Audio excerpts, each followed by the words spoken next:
अंधेरा था। कमरे में सिर्फ एक लालटेन की हल्की रोशनी थी। राजेश अपनी ही सांसों की आवाज़ सुन सकता था। उसके सामने एक टूटी हुई कुर्सी पर कोई बैठा था, लेकिन वह कोई इंसान नहीं था। उसकी गर्दन पूरी तरह उल्टी दिशा में मुड़ी हुई थी, आंखें सफ़ेद, और उसके चेहरे पर एक अजीब सी मुस्कान थी। राजेश समझ चुका था कि उसने जो किया था उसका अंजाम अब शुरू होने वाला है। नमस्कार दोस्तों, मैं हूं एमके और आप देख रहे हैं द एमके वाइब्स। आज जो कहानी मैं आपको सुनाने जा रहा हूं वो मुझे इंस्टाग्राम पर एक व्यक्ति ने भेजी थी।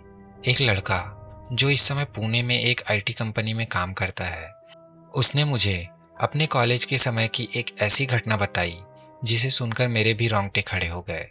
मैं उस व्यक्ति का असली नाम नहीं बता सकता क्योंकि उन्होंने मना किया है, तो हम उनका नाम राजेश रख लेते हैं। यह घटना है साल 2011 की, सितंबर महीने की। उस समय राजेश इंजीनियरिंग के तीसरे वर्ष में था और उसके साथ जो हुआ वह आज भी उसकी नींद उड़ा देता है। राजेश का कॉलेज महाराष्ट्र के एक छोटे शहर सतारा के पास स्थित था। कॉलेज का हॉस्टल पुराने जमाने की बिल्डिंगों जैसा था। दीवारों से रंग उखड़ा हुआ था। रात में हल्की हल्की हवा चलती जो खिड़कियों को खटखटाती रहती थी, लेकिन छात्रों को इससे कोई फर्क नहीं पड़ता था। कॉलेज जीवन, मस्ती और रात भर पढ़ाई, यही सब चलता रहता था। राजेश के दो सबसे अच्छे दोस्त थे, कुणाल और समीर। तीनों एक ही कमरे में रहते थे। कुणाल थोड़ा साहसी किस्म का था, जिसे डर का मतलब ही नहीं पता था। समीर शांत स्वभाव का था, लेकिन उसमें जिज्ञासा बहुत ज्यादा थी। और राजेश वह बीच का था, ना ज्यादा डरपोक ना ज्यादा बहादुर। एक शाम कैंटीन में बैठे हुए सीनियर्स से उन्हें एक पुरानी कहानी सुनने को मिली, हॉस्टल की बेसमेंट के बारे में, जो अब स्थायी रूप से बंद कर दी गई थी। सीनियर्स ने बताया कि उस बेसमेंट में 1980 के दशक में एक चौकीदार रहता था, रामू काका। एक रात किसी ने उसे चोरी के शक में बुरी तरह पीट पीट कर मार डाला। उसकी लाश कई दिनों तक बेसमेंट में पड़ी रही। तभी से वह जगह अपवित्र मानी जाने लगी। कुणाल ने हंसते हुए कहा, यार यह सब बकवास है, कोई भूत ऊत नहीं होता। लेकिन सीनियर्स ने चुनौती दे दी, अगर हिम्मत है तो रात 12 बजे उस बेसमेंट में जाओ, सिर्फ 10 मिनट रुको, और कुछ नहीं हुआ तो हम मान लेंगे कि तुम्हारे पास हिम्मत है। राजेश ने मना कर दिया, लेकिन कुणाल और समीर मान गए और दोस्ती के चलते राजेश ने भी हाँ कर दी। तीनों टॉर्च लेकर हॉस्टल के पीछे की ओर गए। बेसमेंट का दरवाजा पुराने लोहे का था, जिस पर जंजीर लगी हुई थी, लेकिन ताला टूटा हुआ था। कुणाल ने जंजीर हटाई और दरवाजा खोल दिया। अंदर से ठंडक और सड़ी हुई भयानक बदबू आई, जैसे वर्षों से किसी ने वहां सफाई ना की हो। सीढ़ियां नीचे जाती थी। टॉर्च की रोशनी में सिर्फ थोड़ी दूर तक ही दिखाई दे रहा था। तीनों धीरे धीरे नीचे उतरे। बेसमेंट एक बड़ा हॉल था। बीच में कुछ पुराने लकड़ी के बक्से, एक टूटी हुई कुर्सी और दीवारों पर कुछ लिखावट जो अब धुंधली पड़ चुकी थी। हवा पूरी तरह बंद थी, घुटन सा माहौल था। समीर ने कहा, मुझे यहाँ अच्छा नहीं लग रहा, चलते हैं यार। लेकिन कुणाल ने मोबाइल निकाला और स्टॉप वॉच ऑन कर दिया। 10 मिनट, बस इतना इंतजार करो। रमेश ने महसूस किया कि उसकी सांसें तेज हो रही थी। वह खुद को शांत करने की कोशिश कर रहा था।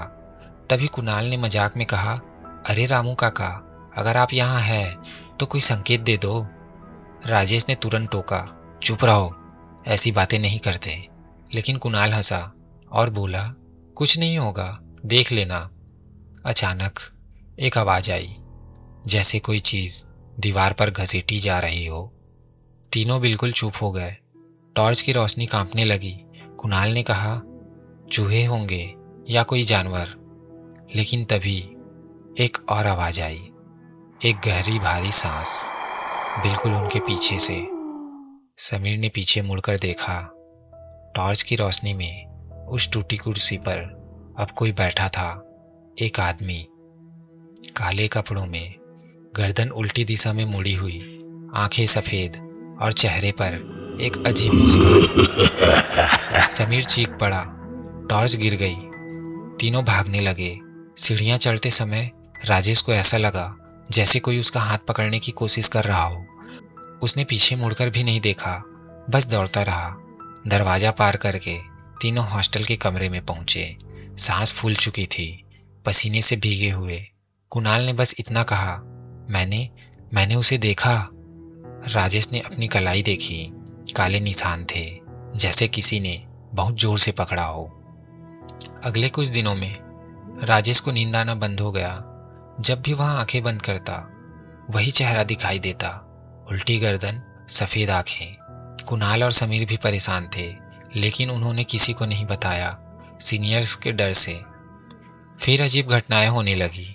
रात में कमरे का दरवाज़ा अपने आप खुल जाता या खिड़की से कोई झांकता हुआ दिखाई देता। राजेश को लगता जैसे कोई उसका पीछा कर रहा हो। एक रात राजेश कमरे में अकेला था, पढ़ाई कर रहा था। तभी उसने महसूस किया कमरे का तापमान अचानक बहुत गिर गया। सांस बाहर निकलते ही भाप बनने लगी और फिर आईने में उसने देखा रामू काका राजेश के ठीक पीछे खड़े हुए। राजेश चिल्लाया, कुणाल और समीर दौड़ते हुए आए, लेकिन वहां कोई नहीं था। अब मामला गंभीर हो चुका था। राजेश ने अपने घर वालों को बताया। उसकी माँ बहुत धार्मिक थी।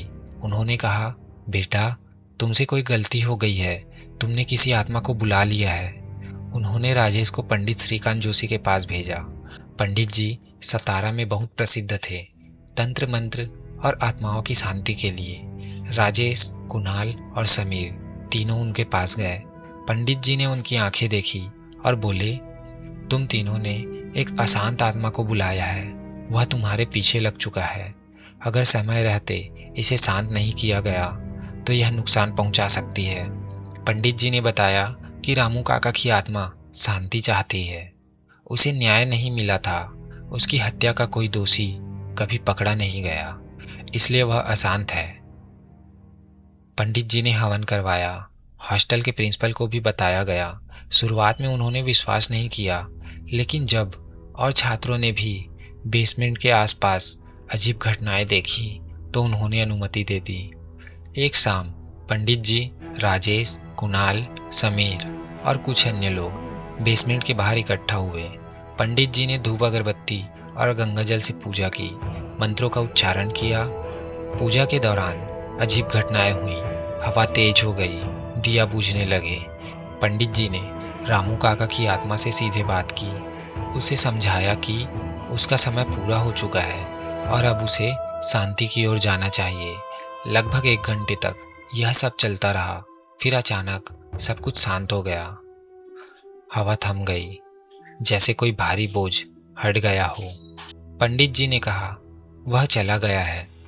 उसके बाद राजेश, कुणाल और समीर के साथ फिर कभी कुछ नहीं हुआ। राजेश की कलाई के निशान धीरे धीरे गायब हो गए। नींद वापस आ गई, डर खत्म हो गया। हॉस्टल की बेसमेंट हमेशा के लिए सील कर दी गई। अब वहां कोई नहीं जाता।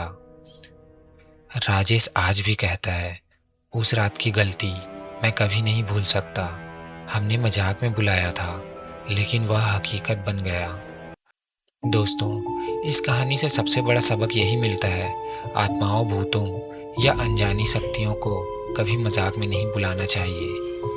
हमें नहीं पता सामने से क्या जवाब आएगा, और जब जवाब आ जाता है तो सब कुछ बदल जाता है। राजेश और उसके दोस्त खुशनसीब थे कि उन्हें समय रहते सही मदद मिल गई, लेकिन हर कोई इतना भाग्यशाली नहीं होता।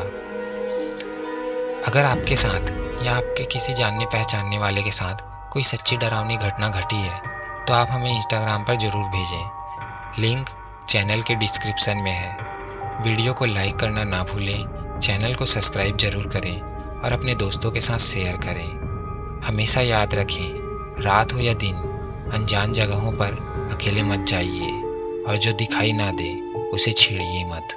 सावधान रहें, सतर्क रहें। मैं हूं MK और आप देख रहे थे द MK वाइब्स। मिलते हैं अगली डरावनी कहानी में। तब तक के लिए अपना ख्याल रखिए।